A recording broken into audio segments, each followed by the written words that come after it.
दोस्तों, हमारे सामने से जब किसी आईएएस या फिर आईपीएस अधिकारी का कारवा गुजरता है तो जेहन में एक ख्याल जरूर आता है कि लाइफ हो तो ऐसी।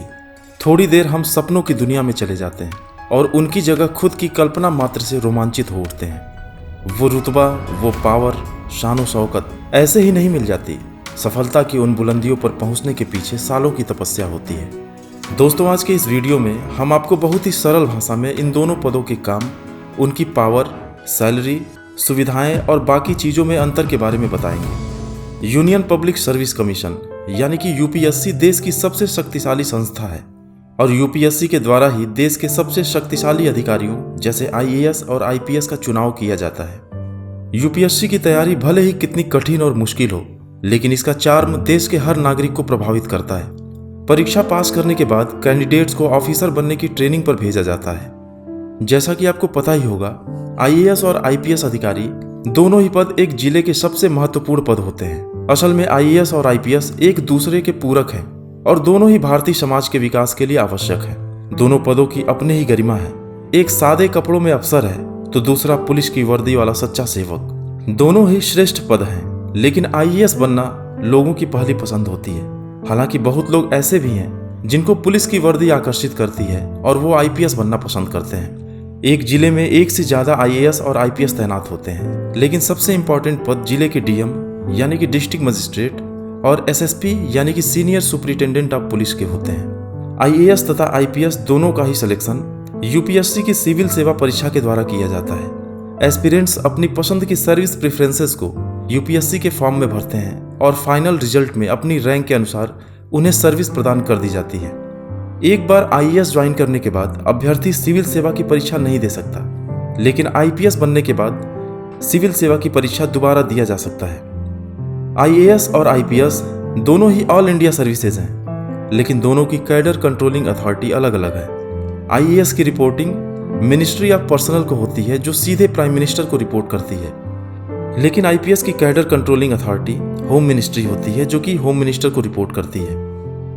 आईएएस और आईपीएस में सिलेक्शन के बाद शुरुआती 3 महीने की ट्रेनिंग, जिसे फाउंडेशन कोर्स भी कहते हैं, मसूरी उत्तराखंड के लाल बहादुर शास्त्री राष्ट्रीय प्रशासन एकेडमी में होती है और उसके बाद आईपीएस ट्रेनीज को सरदार वल्लभ भाई पटेल राष्ट्रीय पुलिस एकेडमी हैदराबाद भेज दिया जाता है, जहां वे अपनी पुलिस ट्रेनिंग लेते हैं। अगर देखा जाए तो आईपीएस की ट्रेनिंग ज्यादा कठिन होती है, क्योंकि इसमें घुड़सवारी, परेड और शस्त्र विद्या भी शामिल होती है। आईएएस ट्रेनिंग में टॉप करने वाले कैंडिडेट्स को मेडल्स और आईपीएस ट्रेनिंग में टॉप करने वाले कैंडिडेट्स को शॉर्ड ऑफ ऑनर दिया जाता है। आईएएस और आईपीएस दोनों ही सेवाओं का जॉब प्रोफाइल बहुत ही ब्रॉड होता है। दोनों ही बहुत पावरफुल पोस्ट पे तैनात होते हैं, परंतु आईएएस एक डीएम के रूप में काफी ज्यादा पावरफुल होता है। एक आईपीएस के पास केवल अपने डिपार्टमेंट की जिम्मेदारी होती है, परंतु एक डीएम के पास जिले के सभी डिपार्टमेंट्स की जिम्मेदारी होती है।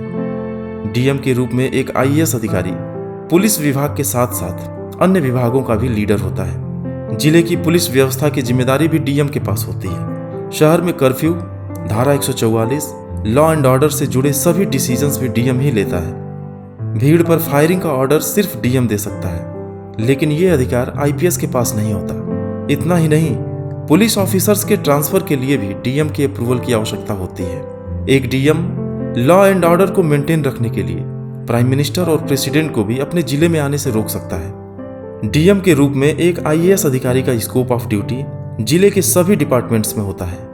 एक आईपीएस एसएसपी रहते हुए सिर्फ अपने पुलिस विभाग और यातायात विभाग में ही काम कर सकता है। डीएम का कार्य क्षेत्र land records, revenue, law and order, agriculture वगैरह डिस्ट्रिक्ट के सभी डिपार्टमेंट्स होते हैं। सरकारी योजनाओं को अपने जिले में सही ढंग से लागू करने की जिम्मेदारी भी डीएम की ही होती है। भारत में आईएएस और आईपीएस अधिकारी का वेतन 7th वेतन आयोग की रिकमेंडेशंस के बाद से काफी बेहतर हुआ है। आईएएस का मूल वेतन 56,100 रुपए प्रति माह से लेकर 2,50,000 रुपए प्रति माह तक हो सकता है। हालांकि यह सीनियरिटी के आधार पर अलग अलग होता है। आईएएस की सैलरी आईपीएस से थोड़ी ज्यादा होती है।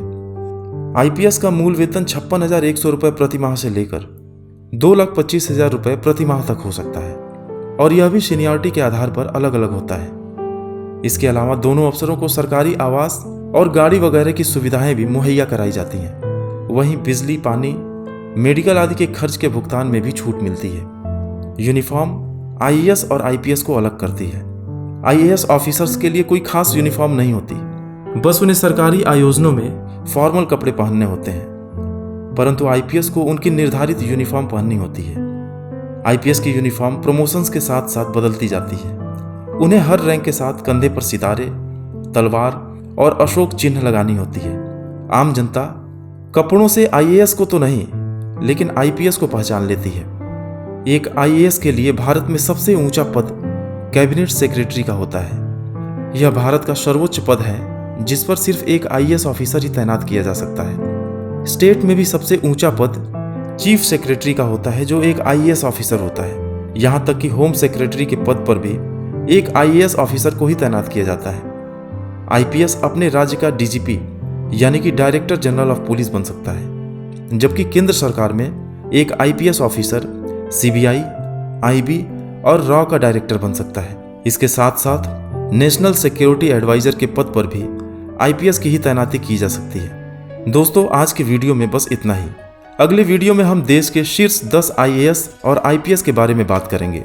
तो आगे के सभी इंस्पिरेशनल वीडियोस को देखने के लिए चैनल को जरूर सब्सक्राइब कर लें। आपके बहुमूल्य समय के लिए धन्यवाद।